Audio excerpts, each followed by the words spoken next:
You're ready. Good evening, everyone, and welcome to the Inland Wetlands Commission meeting of Monday, June the 12th, 2023. This is a hybrid meeting with some people here in person at New Canaan Town Hall and some joining us by Zoom. So having called everybody to order, just like to say that Chair Dan Stepanek is unable to be with us this evening, and he asked me to chair the meeting. So if that's acceptable to commission members, I'd like to see if there's a nomination for a temporary chair. This is Commissioner Brunelli. I move to nominate Ms. Jamison for Chairman Pro Tem. Thank you. Do I have a second? I'll second it. Thank you, Priscilla. All in favor, please raise your hands. Anybody abstaining? Anybody voting no? Okay, well, thank you. I'm now Chair Pro Tem, and now we need to nominate a Secretary Pro Tem for this evening, and I would like to nominate Beth Brunelli. Do I have a second? Second. Thank you. All those in favor, please raise your hands. Thank you. So unanimously, Commissioner Brunelli is the Secretary Pro Tem. So now I would like to ask her to do the roll call, please. Yes. Mr. Stepanek. Absent. Ms. Jamison.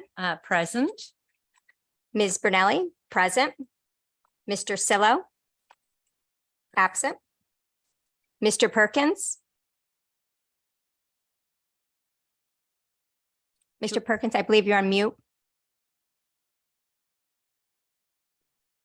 Present. Ms. Sanford. Absent. Ms. Walkie. Present. Ms. Osley. Absent.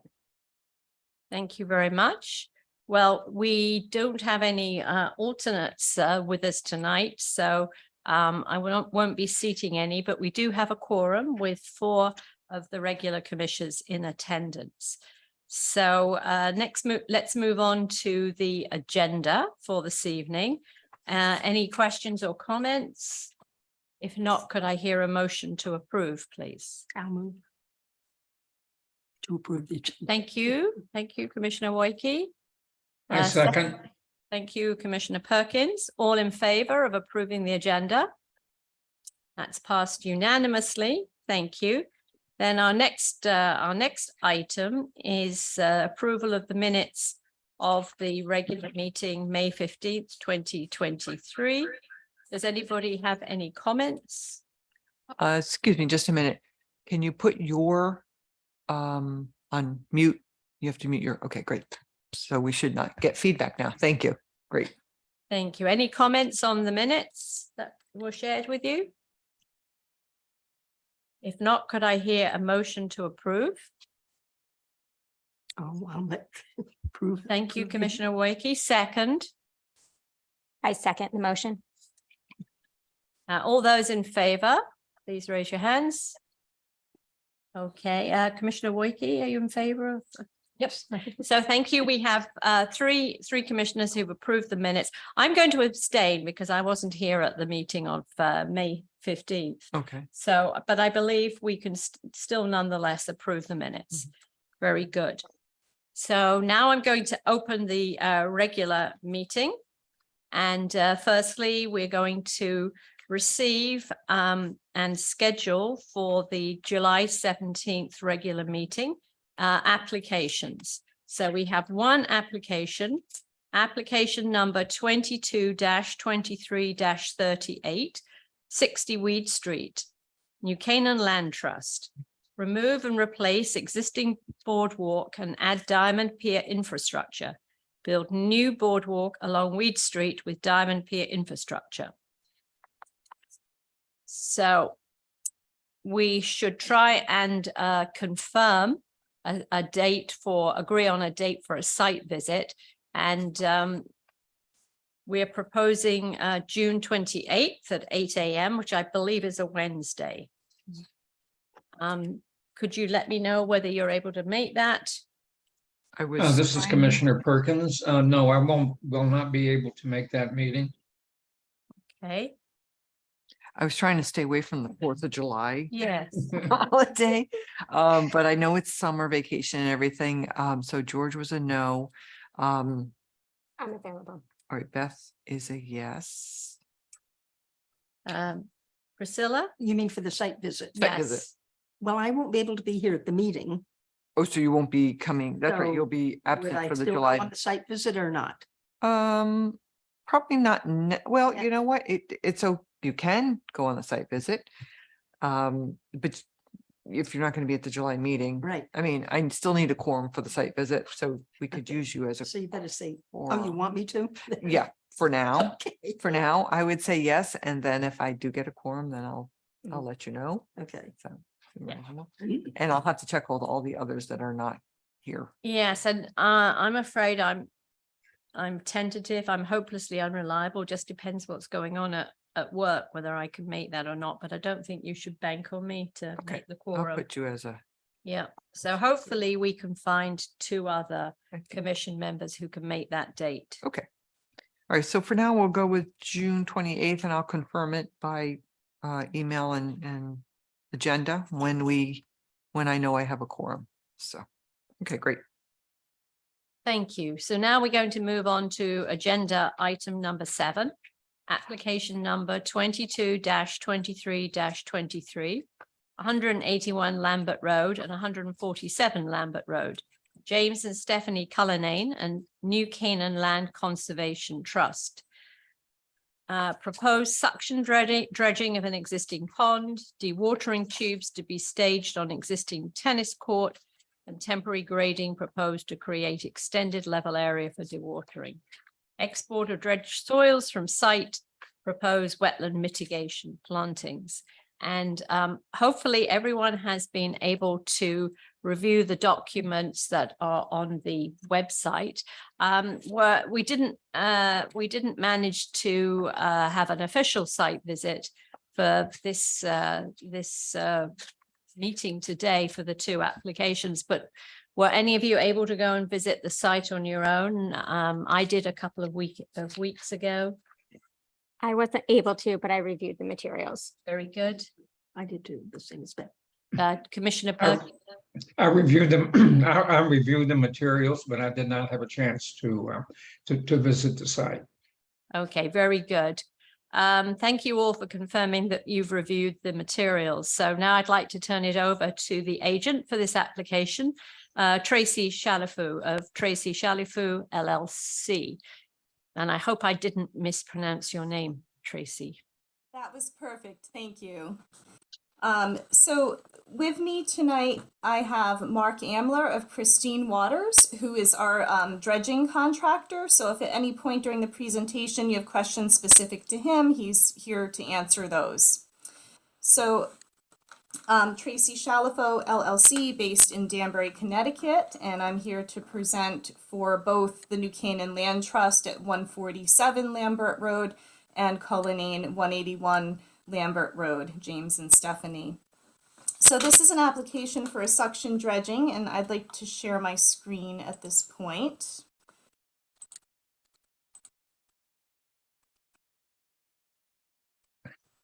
Okay, can everyone see that? No, yes. Okay, now is Now it we can. visible? Okay, wonderful, thank you. I'd just like to orient you to the site since I know not everyone was able to make it there. So to the northwest, we have Lambert Road, and here's where it curves to the west. And then the existing residence, the Cullinane residence, is here to the west. There's an existing tennis court here. And then the pond is here. The dam to the south, spillway, is here. And then the dividing line between the land trust parcel and the Cullinane property is this line here. So there's. I'm sorry, Tracy. Yes. I don't think we can see your pointer or your cursor. No. Oh, I'm sorry. Let me see if I can use a tool for that. Get rid of the box at the bottom or not? Very easy. Okay, let's try this. Maybe I can try the spotlight tool. Let me see. Okay, is that visible? Do you see a red dot? Yes. Okay, wonderful. We'll use this instead. So, real quick, here's the existing Cullinane residence west of the pond, an existing tennis court also west of the pond. And this boundary here is where the property line runs through the pond. So this is the land trust access way here. And then all the property to the west is Cullinane, and then the line angles. So this is also land trust parcel here. So basically this is the line, sort of tracing the perimeter of the land trust to where it cuts off of the survey. So we're requesting to suction dredge the entire pond, and there's an average sediment depth of 2.75 feet, but it varies.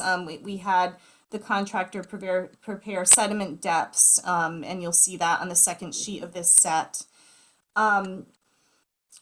So, you know, there's a very convenient area to gain construction access right here to the north, without removing any trees to facilitate that.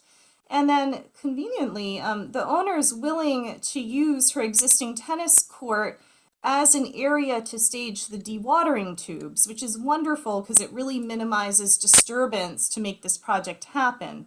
So all we would have to do is remove these 3 sections of the tennis court fence along the north from here to here. And then we can bring in some temporary fill because we need a perfectly level pad to stage these dewatering tubes on. So we'd bring in clean fill just for this area and some mafia blocks to retain this northeastern corner where we're closest to the pond, and then just backfill with the clean fill and situate our tubes. We would need to remove 3 existing trees in this area, and they're approximately at least 60 feet away from the pond and the wetlands, because the wetlands line pretty closely follows the pond's edge in this area. So we would set up 2 dewatering tubes. The larger one would be about 50 feet wide by 100 feet long. So you can see the footprint of that here. And then a smaller tube would be situated on top, and the size would be 30 by 80 in footprint. We are not proposing any changes to the existing footbridge, which is here. We are not proposing any changes to the spillway because there's actually a permit that has already been granted for the spillway repairs. So that's not part of this contract, but it will be done probably sort of at the end of this project, because they actually need to clean the pond before they can gain access to do the spillway repairs in this area anyhow, because there's a lot of sediment that has accumulated down here to the south up against the dam. Silt fencing would be placed all along our work area to the east here to protect the pond. And the total amount of sediment, wet cubic yards, is 2,350 cubic yards. That's approximate. But as it's pumped into the tubes and it stays there for a number of weeks or months, depending on the time of year this is completed, and we're hoping it'll be done this summer, it should dewater and dry out pretty quickly, resulting in about 500 to 900 cubic yards dried sediment, which will be exported from the site. So we do not plan to reuse any of this on the site. There's really not a place to do that. And then once all of the work has been done with, the method is horizontal auger dredging and also some diver assisted dredging in the areas that are trickier to access, like around the bridge and these tighter areas where the horizontal auger dredge will not fit. Once that's all done, then the fill that was temporarily placed would be removed, the mafia blocks would be removed, and everything would come off the site. In the end, all of the lawn areas that were disturbed would be raked and seeded and hay mulched until we get full stabilization, at which point this sediment and erosion controls can come out. And then there are some areas of the shoreline here, right along the western edge, that need some stabilization. So in that area here, here, and here, we're proposing to install 66 native wetland perennials. And also there's an area here where there's an invasive shrub that we'd like to remove and replace with native Cornus sericea, the red twig dogwood. So that pretty much covers the scope of the work for this project. We should not have to come anywhere near the existing septic system or other utilities, so we wouldn't compromise anything there. And oh, one more thing, there is a stand of cattails in this area which we would like to remove because they're contributing to the sedimentation of the pond and they're trapping sediment. So we'd like to take this stand out as well. And then on page WP2, we have the cross sections. This hatched area here sort of shows the sediment to be removed. So that's section AA prime, which runs here. That's that view. And then this way, section B prime is this area. So there's an existing retaining wall at the shoreline, and then this is the sediment to be removed here. Then we have our details. So we'll have a stabilized construction access road set up at the roadway off of Lambert. We'll install tree protection and septic protection in any areas where we're close to those items. Your silt fence detail. And this is a graphic of, I don't know if everyone is familiar with this method of dredging, but this is a graphic of what the geotextile tubes look like. There's a liner underneath and they're surrounded by hay bales. In this case, we may not need the hay bales on all sides because we've got the fence of the existing tennis court actually supporting the perimeter of that. And then here's a photo of a dewatering tube and what we call a gauntlet or return channel. So as the bag fills up, the water seeps out and it's returned through this plastic lined channel to the pond. So there'd be no substantial drawdown of the pond. This is, you know, not intrusive or detrimental to the wildlife in the pond. That's why we prefer this method as professionals. So I think that about covers it. Are there any questions? Do we have questions from Director I do. Holland or from commission members? Should Yep. go. Tracy, good evening, Kathleen Holland for the record. I was wondering if Mark could go over the two types of dredging that you're going to be doing. The diver assisted, I believe the commission members are fairly familiar with that. And Mark's other activities, different locations for that type of dredging. But could Mark just go over a little bit, Mark, if you would, the horizontal auger dredge? And it sounds to me like that is used in an area where it's a little bit tighter or more difficult for access, perhaps. But I would like education on that, as well as maybe some of the commission members. Surely. Hi, I'm Mark. Mark Amler from Pristine Waters for the record. So diver assisted suction dredging is when we send in an individual with air and the full scuba getup, and that diver goes through and basically hand vacuums the material through a pump back into the geotextile tube. This tends to be really good for small, tight spaces, places that are sensitive. For example, by doing so, we don't have to bring our hydraulic dredge, which I'll explain in a moment, but is essentially a larger piece of equipment with larger components and mechanical things happening, auger heads, so, you know, more mechanical, heavier, bigger. We don't get anywhere near the spillway. So that basically helps to ensure, you know, that we're not going to have a problem with something like that. It also allows us to work better along the contours of a shoreline that's irregular. On the other hand, we're talking about small scale hydraulic dredging, In this case, we're talking about a 6-inch horizontal auger hydraulic dredge. To picture what that is, think of a pontoon boat with a boom that extends down to the bottom with a shroud around an auger head. An auger head would, if you want to think about like the front of a snowblower, it churns, it spins and churns the sediment and suspends it within that shroud. Right behind that shroud is a 6-inch pump. That 6-inch pump is sucking all of that water and sediment out through a pipeline back to the geotextile tube for dewatering.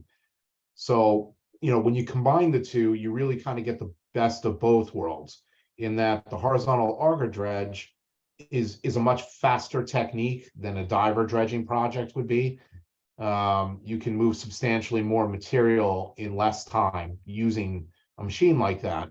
On the other hand, with the divers, we can get in close and get all the contours and avoid any kind of unintended consequences of getting too close to the spillway or any kind of retaining walls. So it's kind of the best of both worlds there. Does that explain your question, Kathy? Yes, that's very helpful.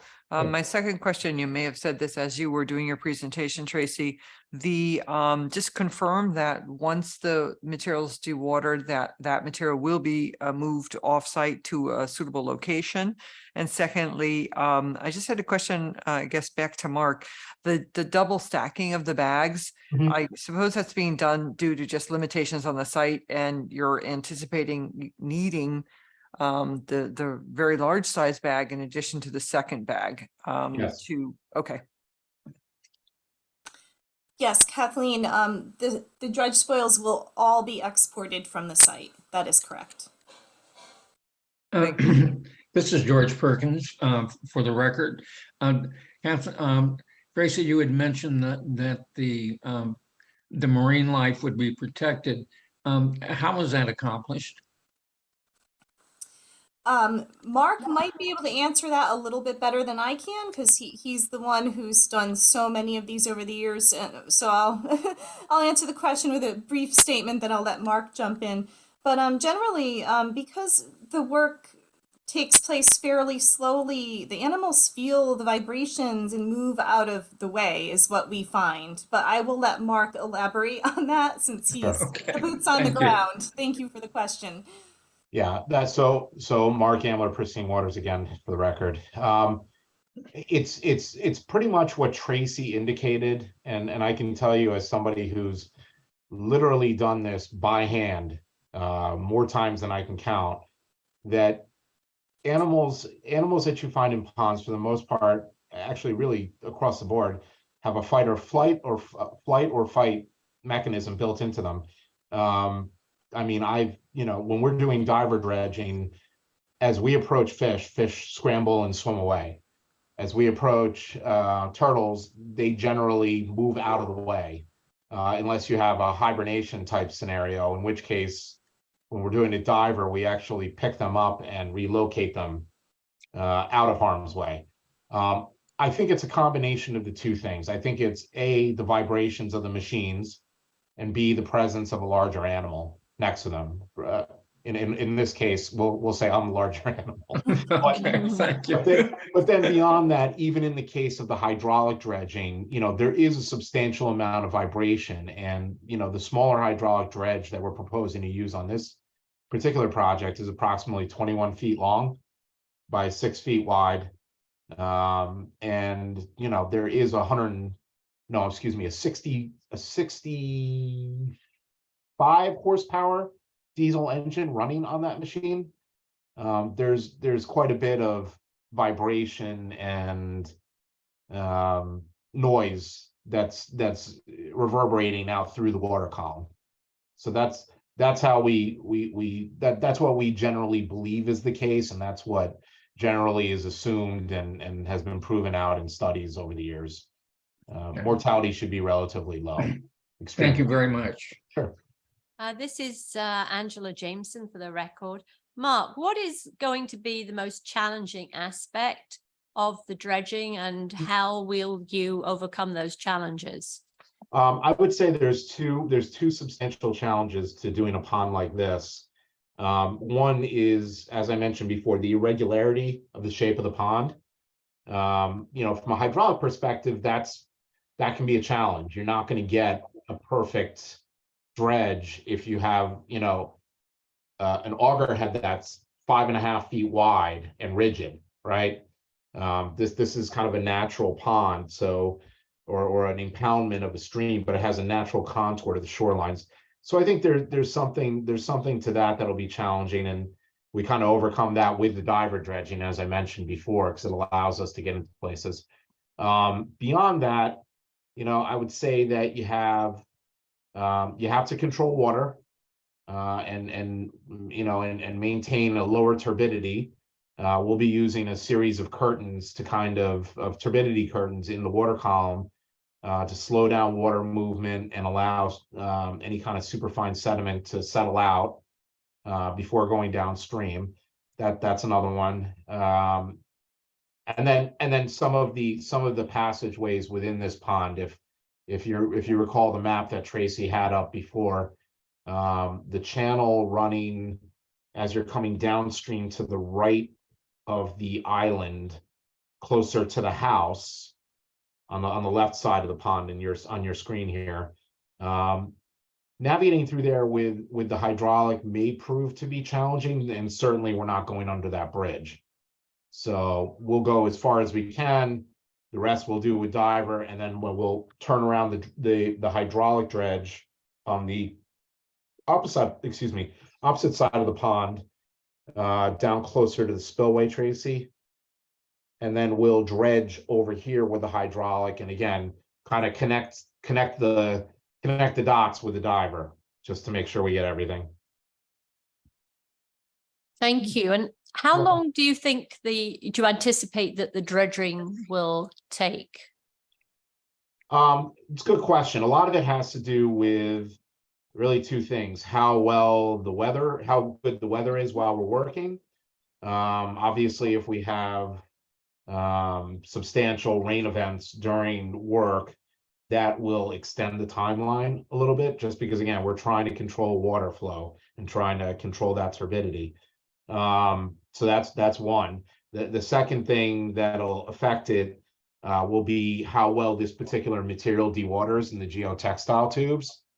That also can slow things down if you have a sediment matrix that doesn't like to lose water. I don't anticipate that happening. When we did our walkthrough in the pond, and I literally mean the walkthrough, the sediment did not feel abnormal in any way or any different than what we typically see in New Canaan. So high hopes that won't affect it. I would say actual dredging operations are somewhere on the order of 4 to 6 weeks. And then you have dry time on those tubes before all the site restoration can be completed. Again, depending on the time of year this is executed, I mean, right now we're hoping to do this as soon as possible. I would put that timeline at anywhere from 4 to 8 weeks for the sediment to actually fully dewater, and then basically another week in site restoration once that material's out of there and the trucks are gone, just regrading and bringing it back to what it was. Thank you. This is Angela Jameson, again for the record. Tracy, I have a question for you. You referred to site fill that you will be putting around parts of the tennis court, so you have a level area for the equipment. Could you please define for us what the fill is? You referred to it as clean fill. Why do you call it clean fill? Clean fill, that's just the term we use for fill that doesn't have anything detrimental in it. Fill that's usually purchased from a materials yard so that it's certified clean, because we don't want any risk of contamination anywhere. So, and that is this area here that I'm outlining. Yeah. So it's maybe about a 60 by 15 or 20 foot wide area where we're placing that. And Tracy, just to follow up on that, Kathleen Holland for the record, I believe the fill is partly in for perhaps dual purpose to gain access to the area and then also to level the bags once they're set up. Is that correct? Correct. So we're basically extending the level terrace that is the tennis court. So we place the fill in such a manner to be all the same level and flush with the tennis court. It's just our way of extending our staging area for the bags. Thank you. Because- Thank you. Do we have other questions from commission members? Angela Jameson again. Tracy, do you know when this pond was last dredged? And how long do you think it will be before it will need dredging again?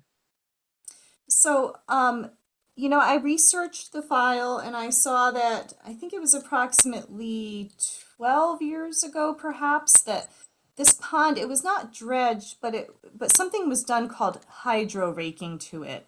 So it's a very superficial removal of a thin layer of the sediment or muck. They never got down to the original bottom of the pond.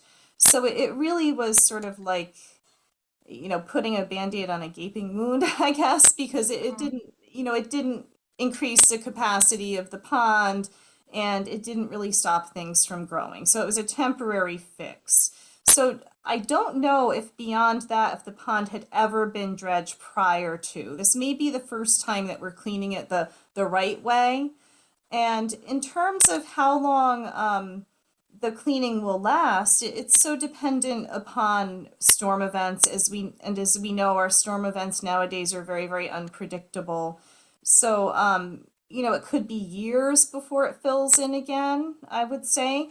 But I'd love to let Mark chime in with his opinion on this, but we're sort of at the whim of Mother Nature in terms of how quickly sediment will reaccumulate.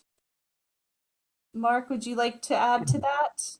Sure. I think that Tracy pretty much nailed the response I would give, which is that, you know, not completely understanding when the last time the pond was dredged and being able to time kind of the accumulation rate of sediment in the pond, and also taking into account that our stormwater pattern has changed rather substantially over the last couple decades. You know, it's impossible to give you a hard number. That said, I wouldn't expect to be back doing this again for, I mean, best guess, 20 years, 15, 20 years. Mm-hmm.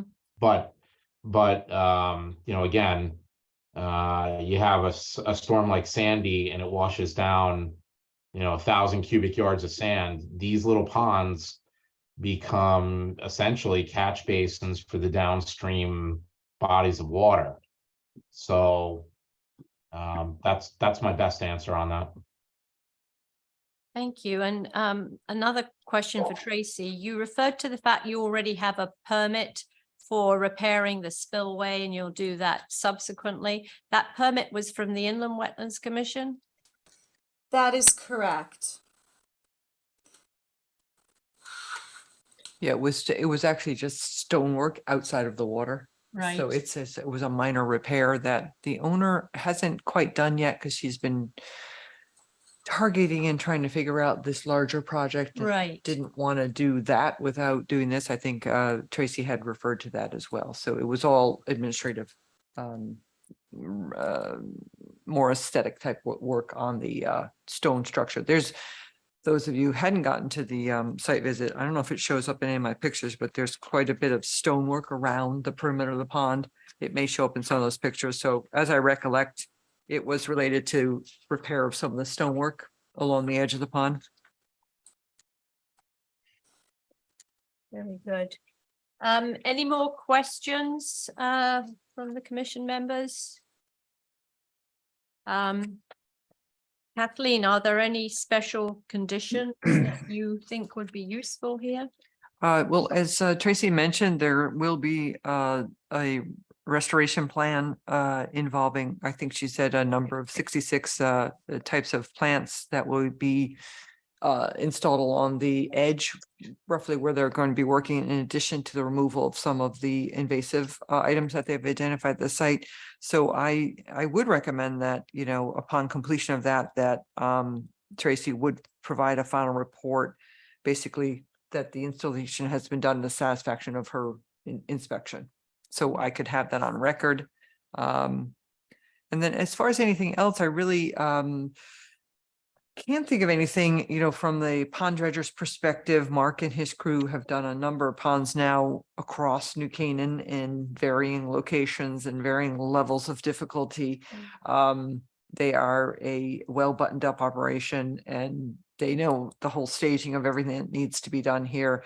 Everything's been shown on the plan, and it's all in the beauty of the plan. So if the plan is followed in accordance with what they've laid out as their scope of activities, you know, and Mother Nature agrees with us, we should have a very healthy pond upon completion. Very good. Would somebody like to make a motion? Well, this is George Perkins for the record. I move that we accept the application with the special considerations that Director Holland has put in. Somebody want to second that? Second it. Priscilla, thank you very much. All those in favor of approving the application with the special condition, please raise your hands. Very good. That is unanimously approved. So thank you very much, Tracy and Mark, for your very helpful presentation. You're welcome. Thank you for your Tracy, Very good thank you. presentation. If Thank you you. Have could a good just evening. stop sharing your screen, and then we'll have Grant move over into position so that he can get ready for the next presentation. Mark and Tracy, thank you very much. Appreciate your time. Thank you. Thank you. Have a good night. Good night.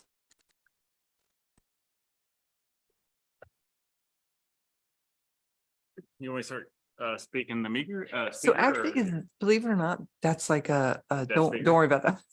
So ignore that one. Don't move it. No problem. There's a lot of instructions. Don't touch it. Don't move Yeah, it. I will not touch any paperwork. So I know there's a lot of paperwork, so I will not touch anything. yeah, there's cords on the table. Don't kick them. We've done that. We've done everything thus far with I the would be whole definitely Zoom no to do duration. that. So I do not want to disturb anything. Obviously, I'm trying not to disturb wildlife, so I'm trying not to disturb. There we wildlife. go. All right, so So let me. Yeah, hold on just a One sec. moment. So now we're moving to item 8 on the agenda. Application number 22-23-24, 183 Hemlock Hill Road. Cecilia Nicholas Najjar, trustee, and Joseph R. Najjar, trustee. Installation of native vegetation and shrubs. And the agent is Grant Smith of Glengate Company. So over to you, Grant. thank you. I wish I could say my name like Grant, but I really appreciate that. Oh. My godmother used to say it that way, and I miss that. Should I share my screen? Sure. Okay. Go ahead. Please.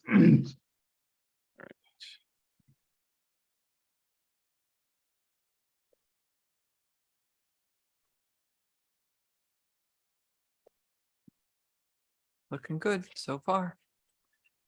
All right. Let's unmute this.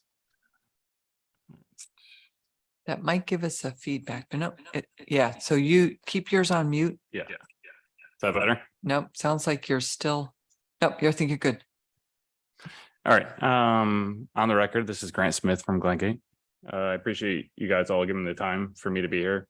I also want to say that I really appreciate just the help you guys have been just in this learning process of honestly what to do, to know about how to really do a wetlands presentation and what, just understanding of, from the beginning to the end of, honestly, I'm all for appreciation of nature, but, showing the neighborhood, and I never knew about, the whole having the certified mailing of all the neighborhood around you and the 100 yards. So from that standpoint, I've learned a lot from this process. Going from there, this client came to Glengate, and this is the reason they came to the company I am at right now, to do this. And we now manage their whole property, from their landscaping to their shrubs, roses, fine flora gardening, everything.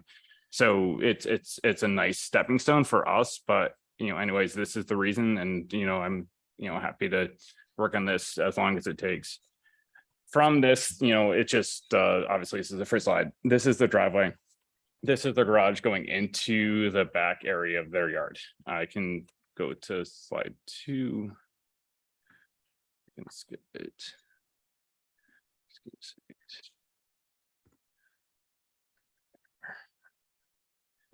That's easier. If you have enough view of that point, I can just go to the current slide. This is pretty much at where I saw it, and this is where the client really wanted to do something. That said, this is why we started involving you guys, and obviously there's a basin in the middle, and there was invasive phragmites, and there's cattails. The whole idea of this is really creating an understanding that what the boundary is, and having sightlines beyond the basin for all 4 seasons. It's not to disrupt anything. It's more of just understanding that they have visuals and just minimal disruption of their property for that time. Looking at it here, there's really not a lot of visual appeal.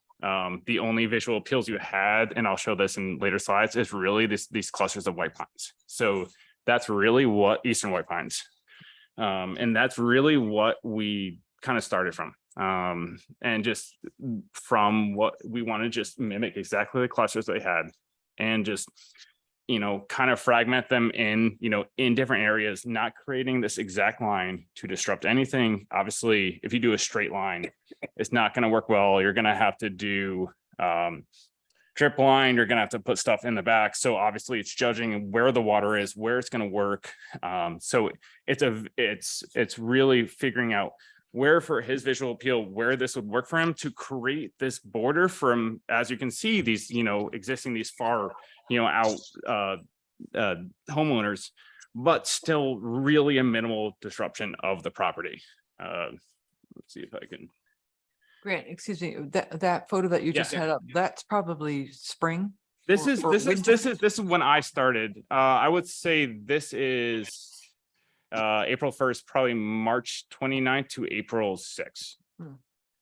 That is probably where I would say this is at the time. That's amazing. And excuse me, what Yep. is that white thing on the right-hand side of the photo? Oh, are you referring to this weird little thing right here? Yeah. Yeah, that is a mushroom sculpture they have. I don't know what the appeal is to them. It's just something they just left there. Right now, honestly, I will not put any concrete anything. It is just nailed in right now. It is not going to disturb anything. It is something that means a lot to them, and it will not be cemented anywhere. It's something that the client has left there, and I do not want to disturb anything. If it needs to be cemented anywhere, it will not be there. Okay, is that in the wetlands? That is in the wetlands area right on the border of it. But I will not, if I need approval for a sculpture or anything, I can move it, aside from there. It's not something I want to, for example, there is honeysuckle, bittersweet, there is poison ivy, everything that I've seen there, all my clients, we work there, daily. I have told them not to touch anything, not to mow, not to do anything in any of the wetlands areas. And that's why I marked them out, or had someone mark them out.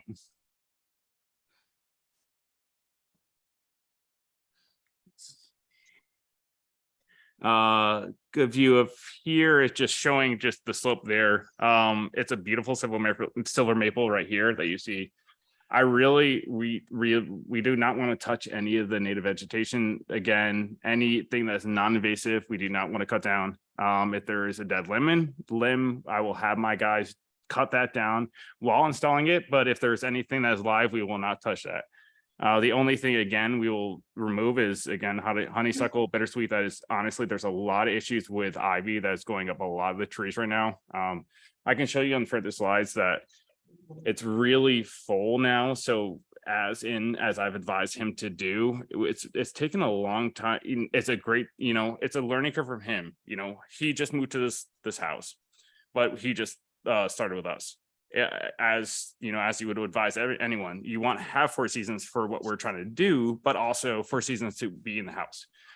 So the idea of is to just learn the house, understand, what it presents to you, also when it fills in. That's why I also want to show you in the kind of the upcoming slides, is really of just that's just the access road. So we're really, for machinery purposes wise, we're going to really do a hand dolly for I would assume everything we have. The Eastern White Pines there's going to be, I believe, 12 of them. All of them would fit in the hand dollies we have. There's access all the way to there. We would put, plywood into that section where it would be. So it's really minimal disturbance. There's been no machinery in there to this point, and I would not assume that there would be anyone as looking at there. I don't, from the sizing of what I'm proposing in terms of mimicking, which I'll show you the Eastern White Pines, I don't see there an issue to be even a mini excavator or anything that will, be any machinery, diesel, gas that will disturb anything in that area. For Yeah. the record, this is Angela Jameson. course. Grant, do you have a site plan that shows where the wetlands Yes, of course. are? I think it might, I don't want to disturb your presentation. Yeah, I don't want to disturb your flow, but I think it would be useful for Yeah. us all to remind ourselves of course. where those wetlands Of course. extend to. Thank So you. the wetland area is right here. This is a screenshot of what I had for the survey. The wetland area that was showing from the past slides. So in here, there's a, if you're looking at it, the front slide ahead. So this is the garage right here. In the back, so there was that basin that was in the middle. The whole back area is designated as wetlands, and as in all of this, also the basin. So this whole area in the back, the basin, and then beyond it, where it had the silver maple, there's ash trees. There was a bunch of those. It would be all in the perimeter of the property. Right, and there's a berm, isn't there? Yes, Is that part of the wetlands? yes, Okay. And then you've got a very small area of wetlands in the right of the site plan. yes, correct. Which is not part of, Nope, no, Plans. there is no disturbance there. The only thing we would ever do there is honestly there's poison ivy. There's a lot of overgrowth of invasive. If anything, we would just remove. There's no plan of anything to do any installations there. There is a big spruce tree right in front of that, and the client's very happy with that. So there's no plans to really do anything or change anything of that area. It's more of just realizing what the property has and mimicking it in the way that's natural to it, and in what this would be. So it's the Eastern White Pines, it's dapple willow, which would help with the, there's a very wet area on the right side, which would actually help the Eastern White Pines grow, and just intrigue in winter. Winterberry is helpful with also the birds as well. And the only thing that I would add is that within this area, we would like to add some water irises right here. There's a lot of skunk cabbage. So in what is, currently grown. So what I am meeting the client there on Thursday, what we originally proposed was about 100 ferns for that's uploaded. We've reduced that to about 20-25 now. This area has just been really, really full.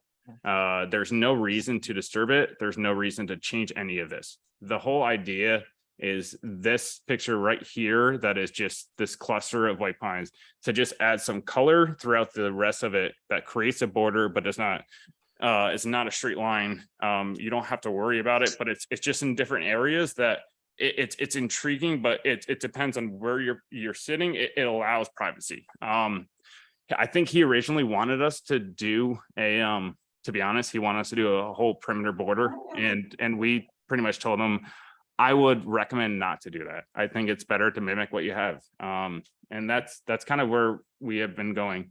From what we have, it's a very all native. It's, you know, it's as you know, I believe with Tracy, it would be red twig dogwoods to have that visual interest in a little bit in the front, in that front area by the silver maple, just right in front of it. There would be a little bit of the willows. You know, I can go back to this one, which is probably easiest. From this, it's just, you know, most of these, there's 2 of these are existing white pine clusters. It's just adding 3 or 4 more that have the 3 cluster, the trio that allows that privacy. And from there, it's adding in the winterberry, chokeberry, and dogwood, all, you know, that will do well in that area. And hopefully the client would like. It's something that I feel proud of, that it was nice to, this was one of the first things I worked on with this company, and it's something I feel proud of. But again, it's all for your approval. Is there any questions or I anything? have a question here.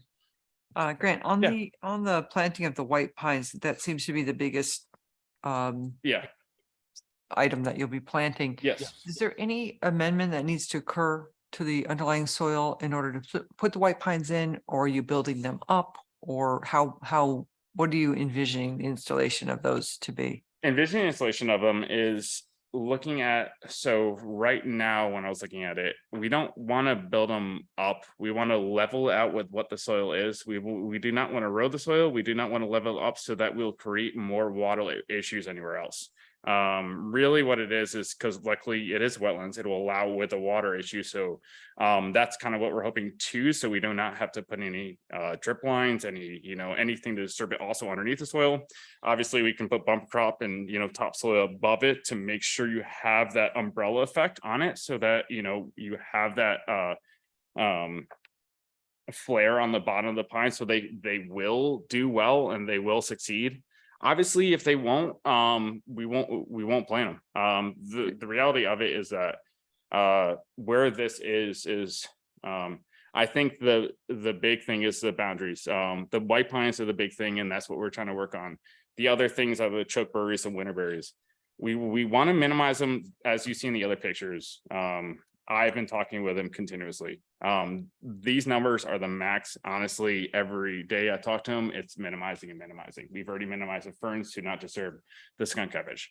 It is not something, the big thing is, like he said, he came to us for this, but he's not seen it in the summer. So what do you still want for the winter? Is it color? Is it screenage? I think it's still screenage. So it's going to be the white pines. It's going to be the winterberry and the red twig dogwood, just for that color. Other than that, I mean, there's chokeberry and stuff. It's so full. It's so abundant, honestly, in the summer that we're really minimized a lot of it. I think, even with the water harvests, I think it's beautiful. It's a nice color. It adds it. But then honestly, the cattails we have there's just such a visual there that it's not as much a necessity that he wants. So anything I'm proposing to you would be the max, and anything is from there would be diminished. So there's existing white pines doing well in that rear area. There is actually a group of 4 and a group of 3 that are exceeding quite well. There's actually arborvitaes in the to the right of the property that are actually installed and aligned. And the reason we kind of told him not to do that is kind of looking to the right of him and saying, obviously you could see that every 3 of these, one is dying. Every 3 of these, one is dying. Right. They built them up. They built them into and raised them up. It was not a natural thing. So they're not getting enough water. They're not getting enough nutrients. And it's just not meant for that area. It was just meant for strictly privacy. Mm-hmm. That is something I think he wanted. He wanted to mimic that. And we kind of had to tell them from the get-go that is not something we'd recommend, because it's not going to mimic what you have, and I don't think it's going to do well, and it's going to disturb a lot of what we're doing. Right. Thank you. So Angela Jameson, for the records, just to clarify, there are existing Phragmites on the property? No, so the existing Phragmites, we are trying to look at what there is anything, whatever there should be all cattails there. If there's any existing Phragmites there, we would remove it. Okay, because they're not very pleasant invasives.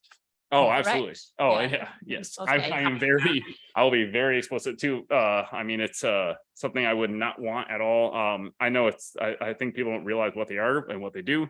But there is cattails right in the middle. They actually have like kind of a crown on them, but Yeah. at the ends, actually where the irises are is where there is actually a cluster of Phragmites. So it's almost like right, if I go back to this picture, there is a little bit of Phragmites. So if I ever distinguish them, it would not be to plant back irises, it'd just be to remove them and just to hopefully allow space in that area, because it's a very compacted space there. It's, you know, when you have water, it is quite wet. If there's a drought, there's no water there at all. I mean, it's a very, you know, fluctuation of it.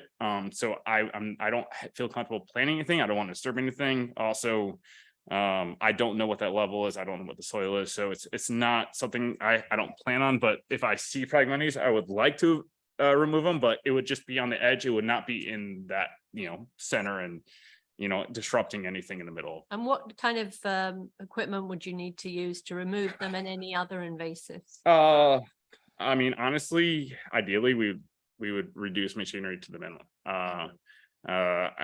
I'm, you know, there is an access way all the way to the back.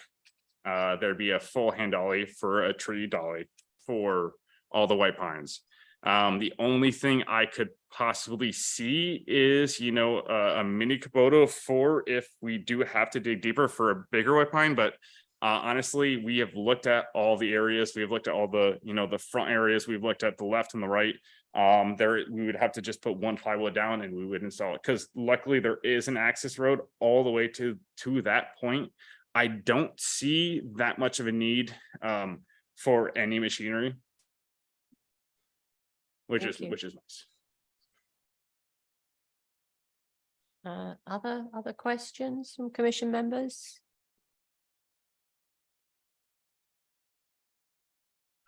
So how long do you think this project's going to last, and when are you planning, if you get the permit, when are you planning to start?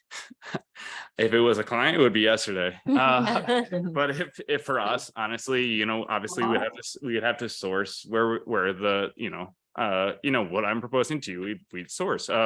Looking from that, it would be, say if you were to give the okay today, it would go into the system, probably scheduled for planning buying next week. I would say install would probably be you know, 3 weeks, 2 to 3 weeks from now, and max it would be a week. I would say this is about a 2-day job. This is something that, you know, it's more of the installation is a 2-day job. The removal of what I have tried to minimize, not doing anything to this point, what could be an extra day, because there is a lot of overgrowth of vines. There's a lot of issues that are really constricting a lot of those trees. That has also created that border that should not be there. There's a lot of issues with poison ivy and bittersweet in the back area. There's a beautiful rock wall they have back there that is exposed in the winter that he loves. And it's just not seen there because of all the vine issues overcrowding it. This is George Perkins for the record. Yeah. You would mention in this area and looking at it, there seems to be a slight dip. Is there Yeah. standing water if you get a lot of rain? I can go back to the plain area. So standing water would only be in the so in wetlands areas, actually is a good photo to show for the, let's see here. And I can go from the screen slide. So from here is really probably what you're looking at. So from in terms of standing water, you can almost see it's either, you know, mold or it's either just moss that is starting to grow there, you know, the early spring. That area, it's almost a stream. It's created a stream between the divide of, as I mentioned, the property next door that did do those row of arborvitaes. They kind of created that little that area is not something we would want to disturb. The skunk cabbage is done quite well there. So it's those the areas that you have to, you know, navigate from. You know, seeing where those pines are doing really well is in that flat area by the rock wall. substantial, level ground is something that that is what you would want to do. And that's obviously you want to have substance from, I'd like these to be here in 10 years. This is not something that I want to plant now and it's not going to do well for a year. I mean, for me, for working with the client and also just, being proud of it. These are, I noticed that I will say when it doesn't rain for about a week, this is entirely dry. Everything is in this right area, this whole wetlands area, aside from that basin, is entirely dry. That area is really flows from, I would say probably from the property on the left and the right, just and in the property itself funnels into that. So that's kind of something that I really keep in mind. So in the back area, there's no funneling to that. There's no conduits. There's nothing that's going into that basin in the back. So there is a pond, I believe, way in the back. So there's also, that you want to keep in mind. So obviously you don't want to put it right on the property line. You don't want to, so flat ground is honestly the ideal. It's more of just seeing where it thrives, using those, those as honestly my template of what works there and mimicking it. That's not something I don't want to change anything. It's more mimicking what works there. And then that's what I want to just supplement a little bit in the rest of the area. I think that is the area that's the way he can be happy with that divide. And, he won't see that stuff in the back, but that way it's, you guys are happy too. And Thank you very much. Of course. Commissioner Bernelli, for the record, with respect to the removal of the invasives, will any chemicals be used in that process? None. I've made sure none so far. I don't want them to touch it. They're also scared to touch it. In terms of that, in terms of the removal of it, it will all be removed off site. We have a storage unit, we have a holding yard. Everything will be removed off site. If it's any invasive, any dead limbs, anything, there will be nothing. There will be no holding area. There'll be nothing there. Okay. And a separate question, there's a conservation easement on at least a portion of this property. Yeah. How will you manage everyone being aware of that easement and respecting that easement in terms of completing this project if approval is granted? I am not sure about that answer. I need to look more into that in terms of, I don't have an answer for that one. So I can just chime in Yeah. a little bit here in reading the conservation easement and knowing the history of how this property got created, which Grant doesn't know the history of. Some of you may recall this lot came off of another lot and the conservation easement came out of an agreement with the parties that were developing the lot. The conservation easement is very well detailed in the activities that are allowed to be done. The activities that they're proposing to do, that's one of the reasons why we ask for the deeds for various properties, and any conservation easements are always asked on our wetland application, because sometimes we don't know that there's an easement on the property. So the activities that he's doing or proposing to do are allowable within the terms of the conservation easement. And there are clearly things that are not allowed, and that's very well spelled out. The conservation easement and anything related to the easement should be relayed upon transfer of the property, the lawyer for X to Y, and now they're made aware of it. As far as your Glengate company, they're aware of the procedures of what's allowed in that area. So is that what you were more speaking to? Is there anyone you're going to oversee? Yes. The project, so he's responsible. I am responsible. I What they'll be will doing. make sure that everyone is knowing what they should do and what shouldn't do. And when everything I said here, when honestly on record or off record, anything that is important that needs to be done here and that is promised here in the right way, we'll make sure from me, from where I am to anyone that is on the property as well. That's what I said. Angela Jameson, for the record. So is this a question either to Grant or to Director Holland? How did the berm get to be there? I mean, I assume it's man-made. It is, again. So someone needs to mute their, I'm muted. Oh, Okay. maybe I went off mute. There you go. okay, let's give that a try again. Good. No good. feedback. Hear myself once Oh, is yeah, enough. me. So as part of this lot being able to be developed, wetlands were actually, a small portion of wetlands were allowed to be filled, under which the conservation easement was then created. And the conservation easement area is specifically designed for stormwater management, and a wetland basin is really kind of the creative part of how this thing came to be. The lot always existed, so it went forward for development with, septic testing and everything that had to go before it got approved, and then through the Inland Wetlands Commission. So the berm is a structural integrity to creating the basin, if that explains it. So it looks odd, but it's kind of working nicely for what they're wanting to do now, because they can actually utilize the berm, which is not wetlands, that portion is not wetlands, to access the area to install the plants and the white pines with no disturbance to the remaining wetlands. And there's a significant amount of wetlands on this property There is. in the rear area, and the basin itself is actually functioning very well. So it is man-made. I'm going to say 2005-ish, maybe 8 is when this one came through for all the approvals. I saw 2006, so probably when 2006, Yeah, okay. 2006 when they applied for it, so. So this is maybe the second owner or maybe the third owner at this location. I'm not certain.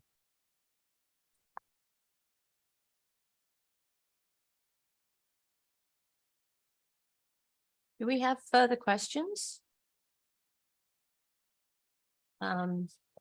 Kathleen, do you have any special conditions that you'd like to suggest? Similar to the previous application, due to the amount of new landscaping plants that will be installed and Glen Gates' expertise, I believe they should provide a final report upon completion of the planting activities, especially because there may be some less plants that are going to be planted. So I'd like to hear from Grant once the project is done that we have success, or we had to replace things or whatever it might be. I had a second condition actually that might address concerns about knowing about the conservation easement. And I just said the terms of the conservation easement shall be made known to consultants working in the area that is the subject of the conservation restriction. So just so that, you're fully knowledgeable of the do's and don'ts of that conservation easement. They provided the record, so we do have it. So those two special conditions, I think, for this application are appropriate. I cannot think of any other ones unless a commission member has something that they're thinking of. Does anybody have anything that they want to add or subtract from the special conditions? Okay, if not, could I hear a motion, please?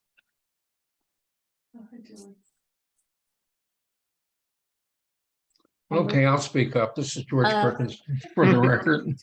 I move Okay. that we accept the application with special conditions outlined by Director Holly.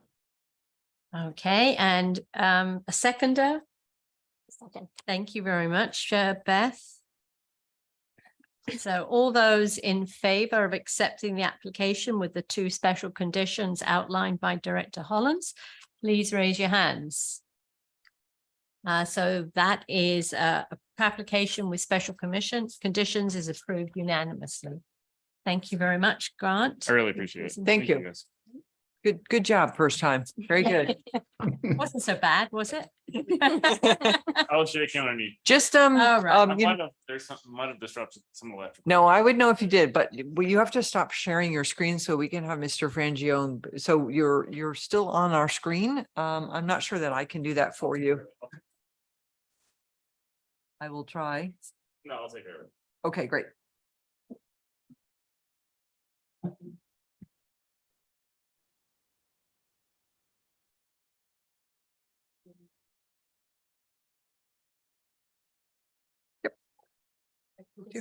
Yes, that's fine. Yep. The middle microphone doesn't work, apparently. Well, I don't. I've never Testing, seen that. You're not testing. sure, No, it's fine. Well- Yeah, you're perfect right there. That's great. but you may want to speak, so. Yeah, and the mic's there, so that's good. So now we're going to move on to the section of the meeting that deals with the agent's report, administrative actions / staff report.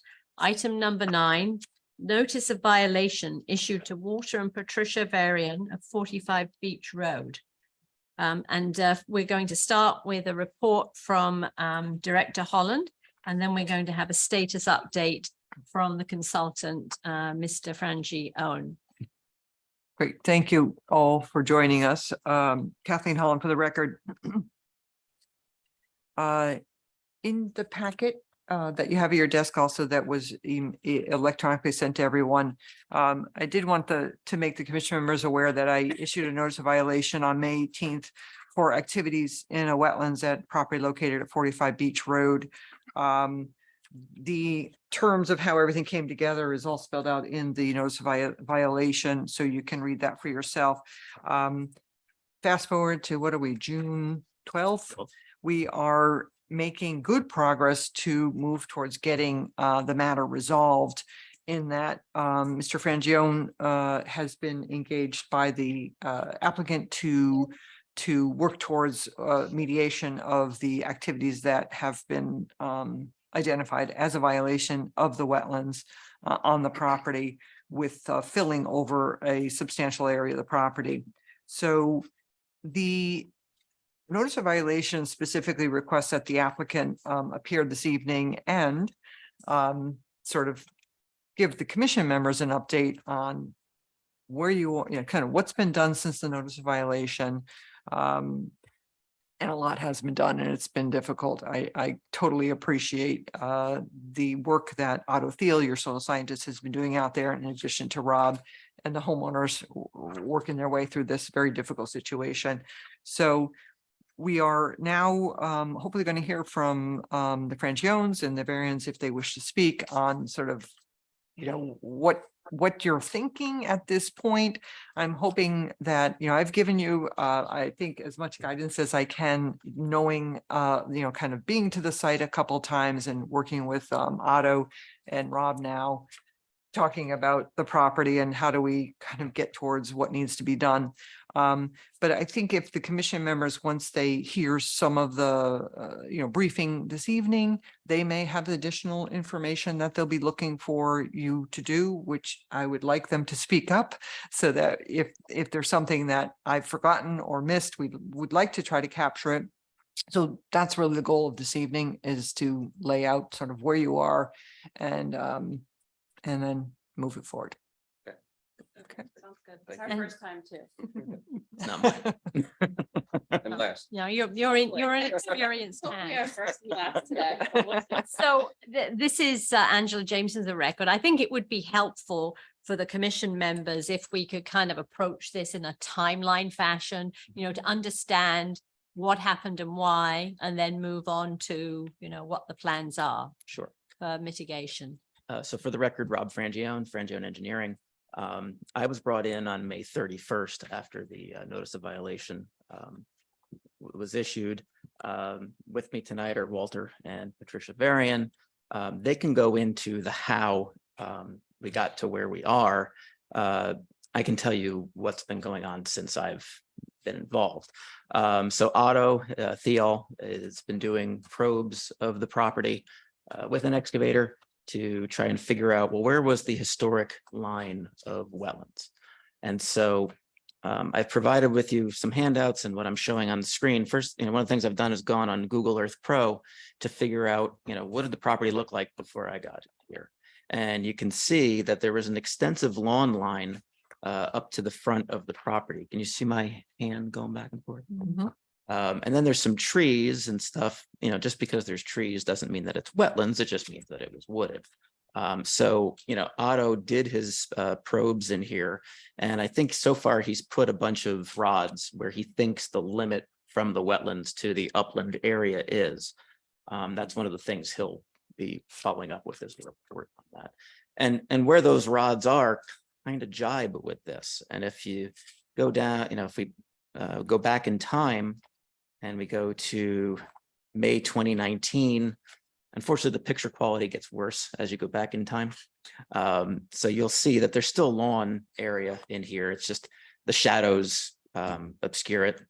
But then we go back to April 2018. This is a great photo. because it was taken before the leaves were on the trees. And you can see that limit of lawn really protrudes into the front yard, and then you've got, you know, bare earth areas, and then you've got the street. So we know that the wetland limit is somewhere in there, and that's what Otto is trying to find.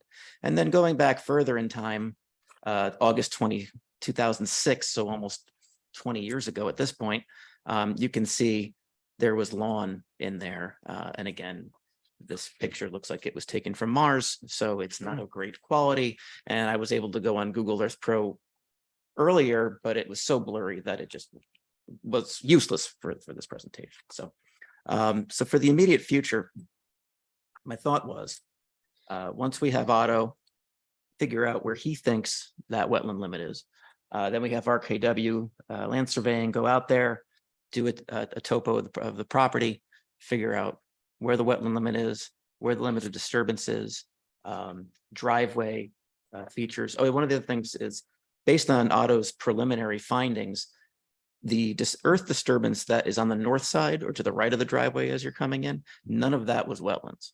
It was all located in the center portion of the property between the driveway and the southern property line.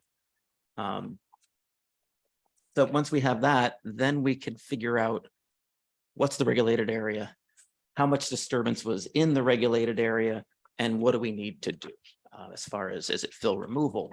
Is it buffer plantings? Is it, we don't know. And that's part of what we're looking to the agency for, is what would you like to see? Because my clients who can get into the economics of this, and this has become an economic hardship for them. And so they really need to be cost conscious with what we do. And that's also why I'm providing these aerial photos to kind of give you a history of what the site looked like when they bought it. Could I chime in? Yeah, go Do I ahead. have to be on, can you hear me? Yes. Okay. I don't know if you want me on the microphone or not, but so Yeah, that's. we. Could you just introduce yourself for the Sure. record? My name is Thank you. Patricia Varian and I live at 45 Beach Road with my husband Walter. We bought the house about a year ago, and as you know, the housing market has been very tough for a lot of our generation. Given the circumstance with COVID and everybody coming in and moving into Connecticut. My husband grew up in Ridgefield, which is close by. I grew up in New York, and this is my first time learning about wetlands and that we are in violation of something that I didn't even know we were in, because when we bought the house, when we asked our lawyer and we asked other people for guidance, they said that we do not have wetlands. So with us buying the house, we thought we bought a house with no wetlands. You knew there was a creek, Walter. We Barry. knew that there was a creek. Creek. We knew that there is a Or- water course. I don't even know what a water course is, what a creek is, why wetlands disturbance and all this, because I don't want to disturb anyone or violate anything. So, given the circumstance, we found out that we were in violation because of a neighbor or someone calling to say that we have done something wrong when Landscaper. there was a Doesn't landscaper. matter. It was a real, I don't have to get into the details of that, but so long story short, we are in violation of something that we didn't know that we did. So we're trying to rectify this the best we can, economically, the best we can, and just trying to figure out a solution tonight, if possible, would be ideal. I just recently had a baby 8 weeks ago. And while I was pregnant, I had lost my job at a private equity firm. Anyway, so we are going through a hardship and we may have to sell the house. And I just want to figure out how to just move on from this. And I think and Walter Varian for the record, and thank you, Patricia. I think what Rob was trying to show with the Google Map stuff, if it's not obvious, is that a good piece of the property that looks currently, I'm not sure if you guys have gone to the site or not, but a good piece of the property that looks like it was sort of filled over, was not filled over. It was previously grass, and the excavator, when he did his work, either was going back and forth and made it look like dirt. And I think that's what Rob is trying to show, is that the grass line, I know Kathleen's been out and we've spoken numerous times. The grass line goes down to a stone wall, basically. Where if you see pictures from Kathleen, it looks like we did a lot more work than we actually did.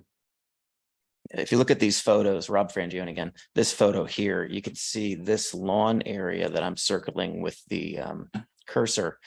That was all used as like a staging area to push fill in closer towards the street. So it looks a lot worse than it really is. A lot of that fill that's there was on top of the lawn that was there. So Just want to clarify something on this, because looking at a photo, totally appreciate everything you're telling us this evening. Until the soil scientists establish where the wetlands are located on a site, looking at a photo of where lawn was, lawn is oftentimes testing as a wetlands. So it's established that fill was put over wetlands. I don't think anyone's arguing about that.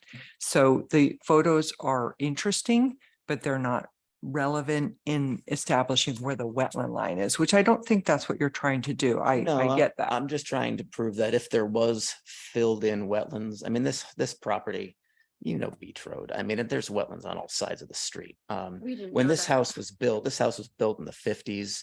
Wetlands, the concept of wetlands didn't even exist back then. There probably were more, but this house has been here now for 50, 60, I can't do math in my head anymore, years. And so I just want to make sure that when we talk about corrective action and how we're going to fix this, that we're not penalizing my client for sins of the father. And that the fill that may or may not have been brought in for the lawn that's there, that has been there for decades now. We just want to get it back to what it was when they bought the property. That's what we're asking for. Right. That I can appreciate that. I do also just want to inform the commission members, Mr. Varian had reached out to me February-ish, January, February. Time goes by. I'm not So sure. January, February, we did have a nice conversation. He introduced himself as a new owner at this particular property. We set a date to meet at the property to discuss exactly what can we do or not do at this property.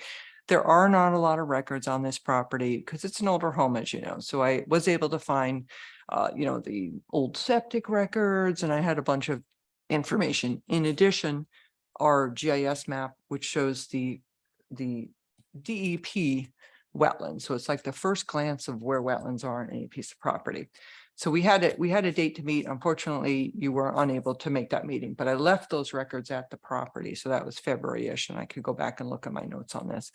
And then I guess I was completely surprised while on vacation in April. One of my coworkers was informed that there was activities at this location. So he went out to look at it during April and found a contractor filling the front yard with miscellaneous fill.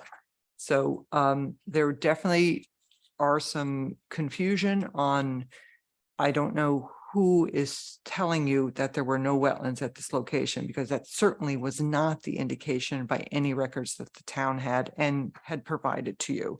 So unless it's a soil scientist telling you there's no wetlands on this property, and that's verified.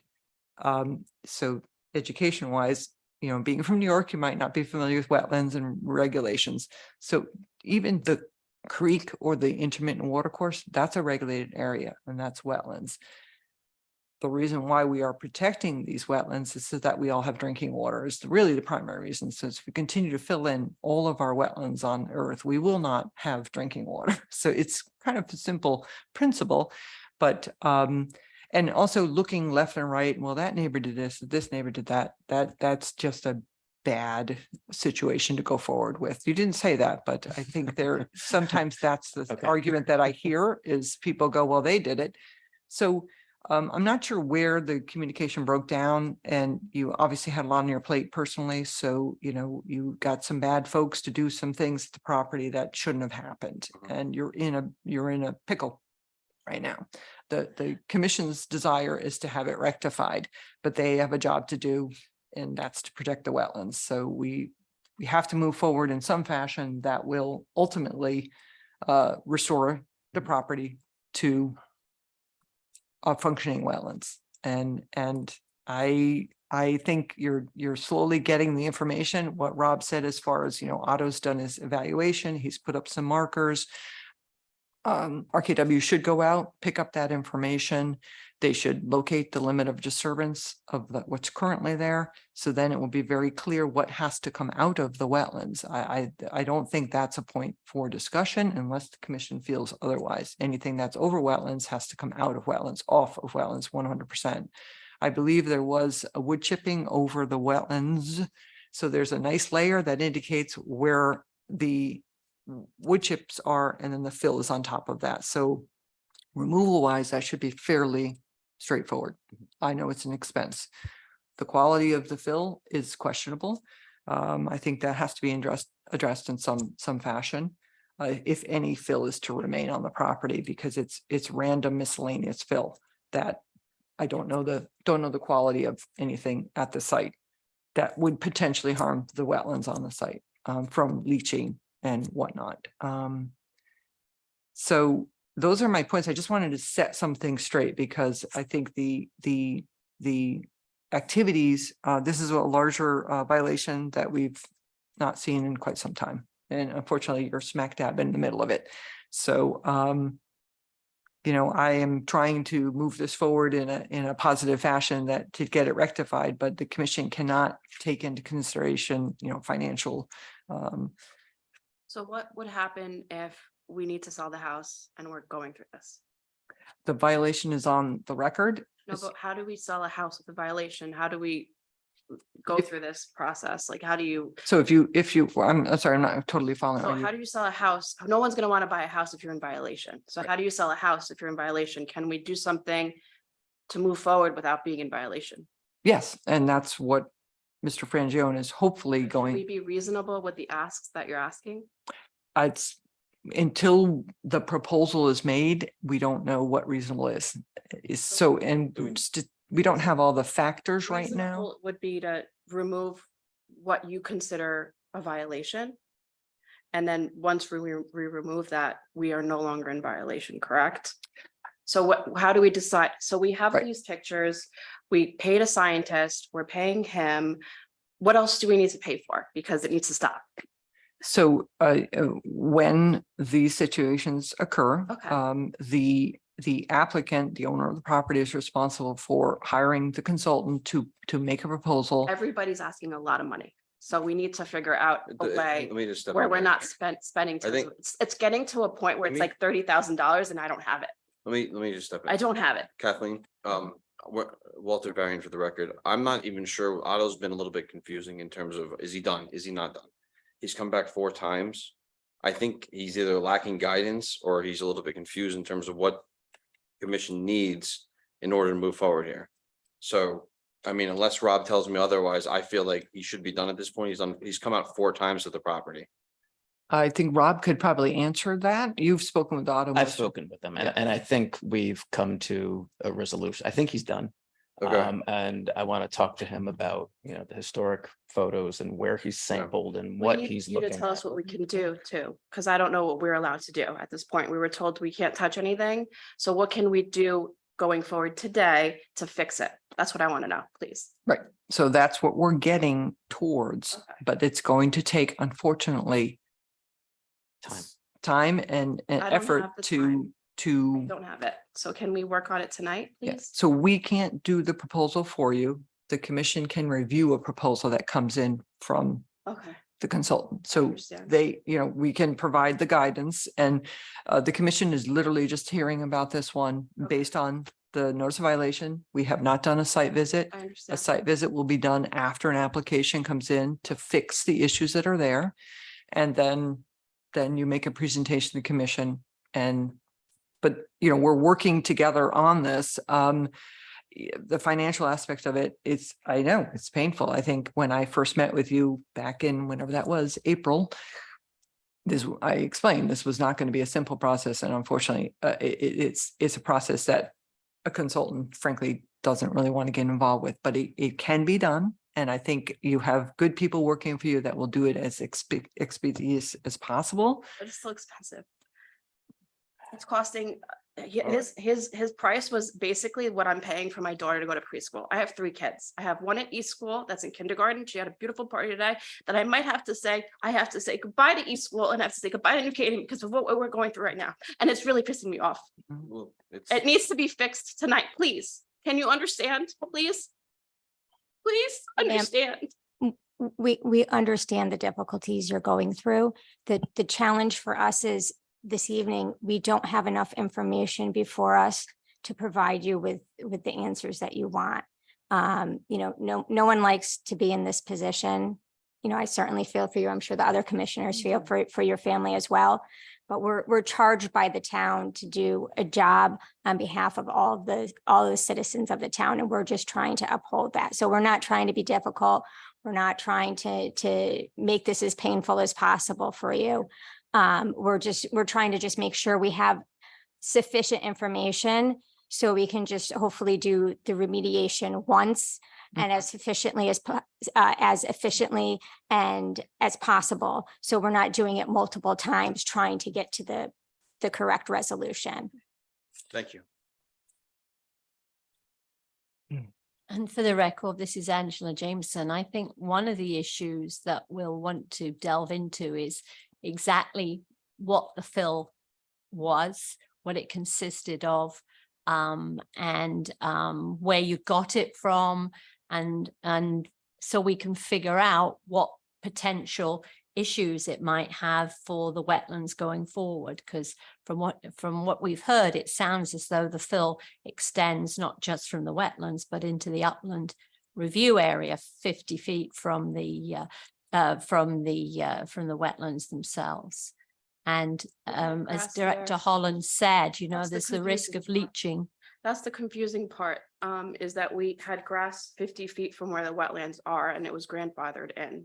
So Well, that's the confusing part. It was previously, It was previously and grass. if you went there today, it would look like it looks like dirt.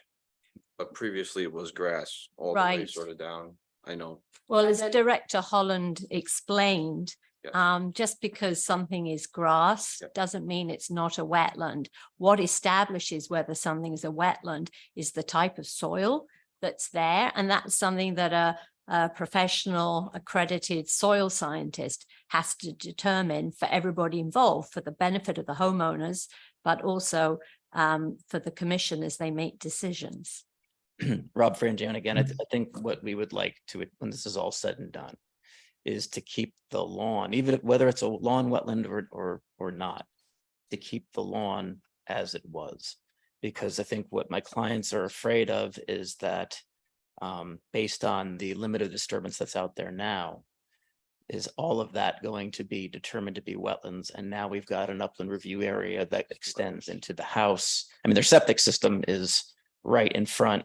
There's that walkway that's in front there, and their septic system is right there. So, you know, what we don't want is to have something where, you know, the wetland limit is middle of the yard, and now we have to plant a buffer to that. And now all that lawn that was there, that had been there for decades, be removed. That's the one, I think, ask that my clients have of this commission. So.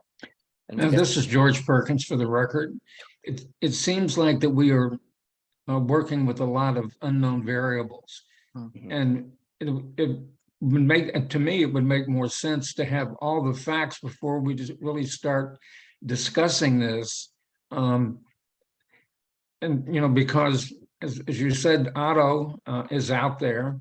And we don't know exactly where things are. It would make more sense to no, that was a phone going off. It would make more sense I think to come back Oh, yeah. with a lot more detail. Because frankly, I'm very confused as to, you know, I'm not confused as to what happened, but you know, not knowing exactly where things stand is puts us at a real disadvantage. Absolutely. I'm just trying to set the table. That's all. So. The second portion of explaining the situation that I'd like to offer tonight on the record is, in addition to what Angela said, as far as, you know, the soil scientist being the certified person to locate the actual location of wetlands on anyone's property, whether it's your property or anyone else's. The second, what the commission's job is to regulate activities. So you bought the house whenever, I forget when that was, last October or something, maybe. So, Regret this house. Right. so, Sorry, I so you purchased the house as, and the condition was as you saw it. When you went to do the activity of filling the front yard, that's a regulated, that's where the trouble starts, because now you're doing an activity that perhaps needed a permit, or it did need a permit.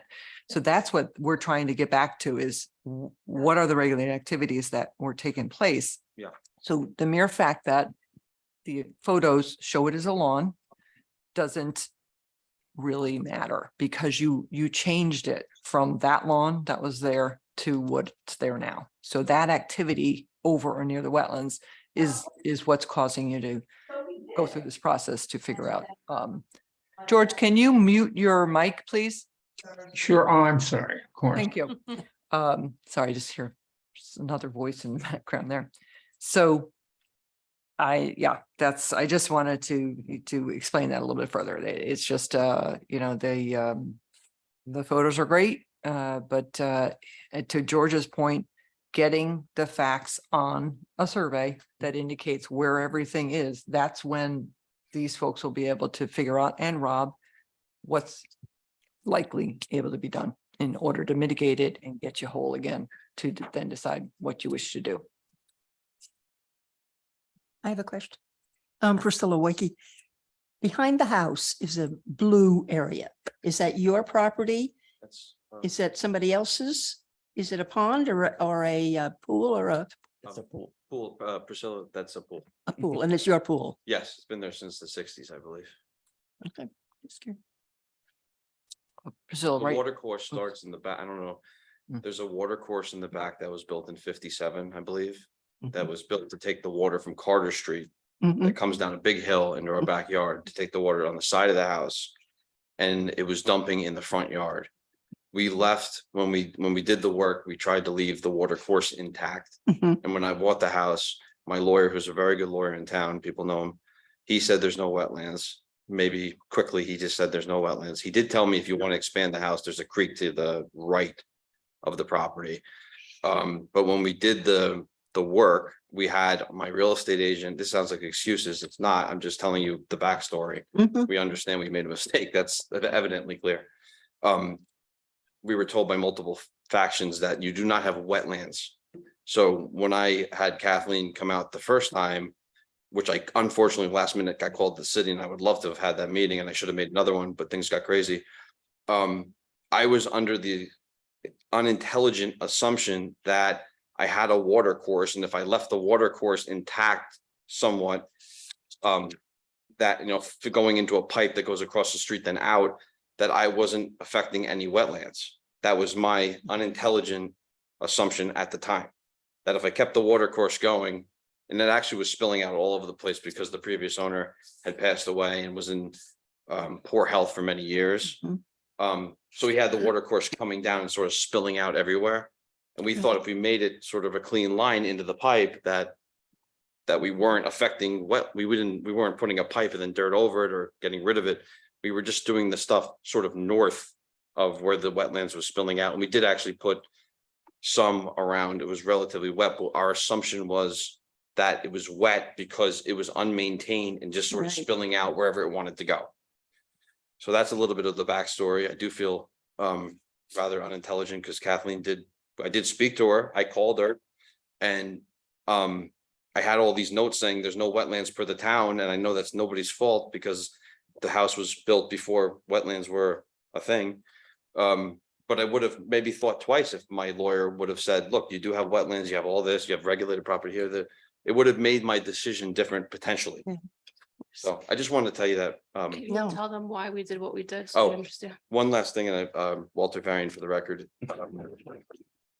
And then I'll let Rob earn his keep. It is his anniversary tonight, by the way, so he Oh, boy. Yeah. he came out. 19 years anniversary. But Well, for the record, congratulations. And And I believe he has triplets, so I think. Right, Twins and twins. older son, but. Oh, sorry. I was like, I Part and thought he one had like son. triplets. Our property is is a sloping front yard and there is grass as shown in the picture. And then there was a big drop off, maybe I'm guessing 3-4 feet drop off. Mhm. And the kids were constantly playing soccer and there was a drop off right there. The ball would go over. There was like cement put in there. There was all sorts of stuff put in there from over the years. And the original sort of why we did this was, you know, we were trying to make it a little, not having the drop off and having a little bit of a flatter sort of situation, but hopefully leaving that water course intact or bettering it, we thought. So that the kids could play safely, because it was a dramatic drop off. It wasn't like a foot, it was like 3 or 4 feet going into a hole. Mhm. So that, I just wanted to give you that back. But we live in town, we love the town. I grew up in Ridgefield, pretty close by. I remember coming to Canaan as a kid. We moved from Darien. We couldn't be happier here. You know, economics aside, like we would love to stay and I would love to raise the kids in the house and I would love to have this situation behind us so I could feel good about being here. And it's not your fault, it's ours. And I just want to come up with a plan to move forward. Kathleen Holland, for the record, thank you for that explanation. Did a contractor tell you to stay away from the ditch? So Nope. you just came to this? Yeah, I came to I'm it. just Like- trying to grapple with this one because I don't understand. No, I but- mean, we didn't know. I mean, I knew I know water's wet. So when I saw the water course, I knew that there was something that should not be disturbed. I understood the purpose of the water course was to take water down a hill and out. But no, not one person really, I'm not gonna put the blame on somebody else. It was sort of us thinking, if we can fix this dramatic drop off and beautify the situation, because it was looking pretty ragged at the point we purchased it. I think you might have seen it. We bought a fixer upper. We bought a fix. And We it's bought, from hell. yeah, we bought a house that was in disrepair. Utilities were gone, you know, everything, like anything you can think of. And it was really, you know, not to give you sort of the details, but I will. There was no houses. So you sell a house in Darien, you know, you have 2 kids, you know, you're trying to find somewhere to go. And maybe a house you might not have bought under different circumstances, you end up buying. So we ended up here, we did work. The front yard was a mess with this drop off, and that was really what prompted us, plus the beautification of some of it's very overgrown in the front. And that's what prompted me to do it. And then, you know, sometimes when you're staring at something you don't think is pretty every day, you do things maybe you wouldn't normally do. And there were a lot of neighbors that were walking by and they complimented the way it looked, because our neighbor to the right said that it's easier for them to see the bus go by because we took down some of the shrub because it was unmaintained. And they were happy because they could see when the bus came by for us, because we all share the same bus for school. People like it, so it's not a bad thing. No, it's a wetlands issue, but in general, people are happy with it. Neighbors are walking by Complimenting complimenting that it constantly. looks nice. And now they're saying, when is this gonna end? Because we have the The digger. tractor's the there. And diggers. it's doesn't look good and it's not good for aesthetics, and we have piles of dirt we want to get out of there because the kids are running over there and I'm scared they're gonna hurt themselves. They're So- climbing up the piles of dirt if we're not So we watching them. just want to It's- move everything and get We everything. would love to get your opinion throughout. Well, Angela James, the record, you know, we understand your predicament. But we do need to really understand the facts, what happened, what we're dealing with here before we can move forward, where the wetlands line is, etc. So I just want to perhaps see if Mr. Frangione wants to make a few closing remarks, and whether you have any kind of, you know, timeline that you would like to propose for As far taking as, this forward. right, as far as timeline goes, hopefully this week I'll have Otto buttoned up as far as, you know, with the testing and where he thinks the wetland limit is. You've reached out to RKW, right? Did they give you an ETA I for? think we might be miscommunication. I haven't spoken to him besides maybe a month ago at this point. So Oh, I okay. I thought maybe you were contacting. Oh, okay. Yeah, All yeah. right. So, well, Sorry. then I got to call Frank at RKW and say, hey, when can you get out here? Because that's really the first step. In the interim, my plan was to reach out to either Matt or Kate at ELS to come up with a planting plan Because my job will be to show the limit and show any proposed contours that we're going to be doing. When it comes to the restoration and any kind of mitigation, that's really needs to come from somebody like a Matt or a Kate. So, and then we'll put the application together, but it's really going to come down to when can the surveyors get out there? And I know the surveyors are backed up. And I believe in communications that we shared on email, since you've been to the site post May 31st, you recommended a couple of things, and I just had asked you to just give me that in writing. It was Silt fencing silt and fence. temporary seating and Right. and hay, and just to and stabilize. has that been actually done, I or believe the silt fence, I just went there. There's a silk fence there. I just went there Okay. yesterday. Or maybe it was today. and the recommendation for the seeding is just a temporary measure to not have erosion coming down into the area? Is that the idea? Right, yeah, we just, because we know it's gonna be a while before this commission sees anything from us, just given the timeline and everything I just laid out. Mhm. And we just want to keep the silt from getting further into the wetland and watercourse system, so. Yeah, basically temporary seeding and hay as a stabilization method and silt fence. So that's about all we can do right now. How about Good. Does anybody have any further questions that they want to ask or remarks? Kathleen, anything? Oh, they just have to, keep Keep moving it along. moving forward and, get Otto to wrap up the things that he was doing. Contact RKW ASAP, because they're going to be an important part of this for you then to do your part. And Once we do that, this is Patricia Varian for the record. Once we do that, do we have to make an appointment with you, or how does that work? When's the next time that we have to meet? so where are we? June 12th. June 12th. So our next meeting is July 17th, I believe. Yes. So, you just try to keep I on just a need to know schedule. like what we need to have, like all the bullet points done. So when we come here, we just have a decision. That's what I'm trying to get to. Right. And that's exactly what we're trying to get you to. Yeah. And believe it it or not. seems like But the only way we do it is if we know like what we need to have by that day. so, I did do what's called a wetland checklist, and that has been provided to Rob. So these are the bullet points basically of what the wetland application, based on the knowledge of what we know And right can I now. get a copy of that? Sure, absolutely. I think I email it. probably sent it, but I'll send it again. I feel like That's I'm not on every Okay. correspondence. Yeah, really, so I'll just make wanna sure. know what's going on. absolutely. So they'll pull together the items on for the application, file it to be on the commission's agenda. And So then once presentation. we do that checklist, and do we have to do everything on that checklist, or? We'll figure it Oh, out. yeah, Yeah. It's that's Rob's what job. I'm here. No, I just, because I Yeah. feel like I don't know what's going on, and I need to be in control, because I feel like nothing's in control with everybody It's been a little I'll- confusing. I'll I mean, walk you through it. Kathleen's Okay. done a good Okay. job, but I'm saying without, it's been a little. on our side. I'm Yeah, saying, trying to figure things out. Not on yeah. their side. They know what they're doing. Yeah. I live 2 streets over. It shouldn't be too hard for me Okay. to Okay. reach you. Okay. So want to thank you, Mr. and Mrs. Varian, for coming along this evening and talking with us. And Truly, thank you for coming in. yep, no, that is important to the Mhm. commission, so that we are grateful for that. And also to Rob Frangione for coming along and explaining what's happening and where you're taking it from here. It's great. Thank you very much. Thank you very much. Okay, You know. thank you. Have a good night.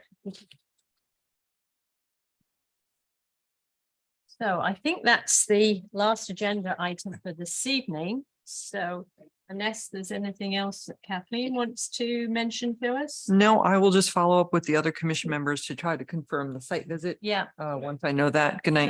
Night. No, so then we'll be the one item in July, and yeah, Good. that's it. So could I hear a motion to adjourn, please? I move to adjourn. Thank you, Beth. Seconded? Okay, all in favor? Aye, thank Aye. you. So thank you very much and good seeing you on Zoom, George. Good night.